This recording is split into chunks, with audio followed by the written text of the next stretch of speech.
Have you ever just stopped and thought about how we take something you can't even see, literally just moving air, and use it to power pretty much everything around us? It really does seem like magic, but it's just pure, brilliant engineering. So yeah, let's dive in and see how these giants turn the invisible wind into very real electricity. I mean, really, let that sink in for a second. There's no fuel, no fire, no smokestacks, none of that. It all starts with something as simple as the wind. So the big question is, how does this invisible force actually get turned into the juice that's lighting up your room and charging your phone right this second? Well, to get that, we have to start with the one basic rule of physics that makes this whole thing possible.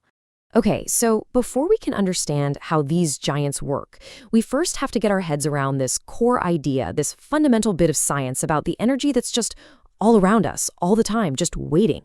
And that idea is kinetic energy. It sounds fancy, but it's super simple. Anything that's moving has kinetic energy. Wind is just air that's on the move. And a wind turbine is, at its heart, just a machine that's gotten really, really good at grabbing that energy out of the air. So we know the wind is packed with energy. Great. But how in the world do you actually catch it? Well, the answer starts with the most obvious part, those gigantic blades. And, their design is where most of us get the science completely backwards. See, here's the big thing everyone misses. We think of them like giant fan blades, but a fan uses electricity to push air. A turbine blade is the total opposite. It's not a propeller. It's shaped, believe it or not, like an airplane wing. So as wind flows over it, it creates an aerodynamic force called lift. And that is the absolute key. The blades aren't being pushed by the wind. Not really. They're being pulled around by the force of lift.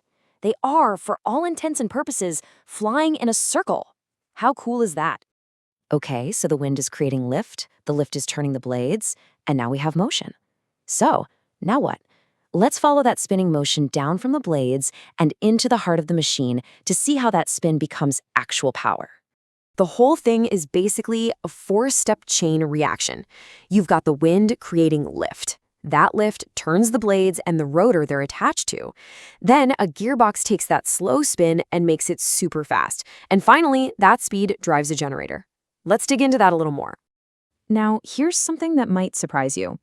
Even though they're huge, those blades are turning at what looks like a lazy pace, maybe 10, 20 times a minute.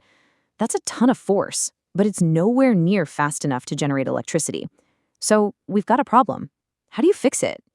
You use a gearbox. It's kind of like the gears on a 10-speed bike, but in reverse. It takes that slow, powerful turning of the blades and converts it into pure speed, jacking it up to 1,800 RPM, or even more. And that incredible speed is exactly what the generator is waiting for. So now we're at the last step of this whole mechanical journey. And a generator, when you get right down to it, is amazingly simple.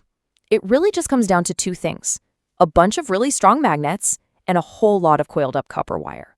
So that super fast shaft from the gearbox is spinning the magnets past the wire coils. And here's the bit of physics that changed the world. Whenever a magnet moves past a wire, it gets the electrons in that wire excited and gets them moving. And moving electrons, well, that's just what electricity is. And boom, just like that, motion is now power. But hold on, these things aren't just big, dumb windmills. A modern wind turbine is actually a piece of high-tech robotics. It's a smart giant that's constantly thinking and adjusting to get the most power as safely as possible. For instance, the whole top part of the turbine, the nacelle, can actually turn all by itself to make sure it's always facing directly into the wind. It can even change the angle or the pitch of its own blades to catch just the right amount of wind. And if a dangerous storm rolls in, it's smart enough to hit the brakes and shut down safely. So that's how one of these giants works. But let's zoom out a bit. What's the bigger impact here? Let's connect this awesome piece of tech back to the bigger picture and see why it's becoming such a game changer for our planet. I mean, the benefits are pretty huge, right? It's clean, no greenhouse gases. It's renewable. The wind isn't going to run out anytime soon. The fuel, the wind itself, is totally free. And you can scale it up as big as you want, from one turbine to a massive farm offshore powering a city. And the scale is just mind-blowing. We're not talking about powering a toaster here. A single modern turbine can generate enough electricity to power thousands of homes all by itself. I mean, think about that. That could be your entire town powered by just one of these things. So just think about that whole journey. It all begins with something so simple, so natural. Just a breeze blowing over a field. That same invisible force you feel on your skin when you step outside. And that same energy is caught, converted, and sent flying through the grid, traveling for miles in an instant, to become the very light that you're using to see right now. It goes from totally invisible to completely essential. So the next time you feel the wind kick up, take a second. Don't just think of it as weather. Think of its journey. Because who knows, the very same breeze blowing past your window might just be what's powering this screen.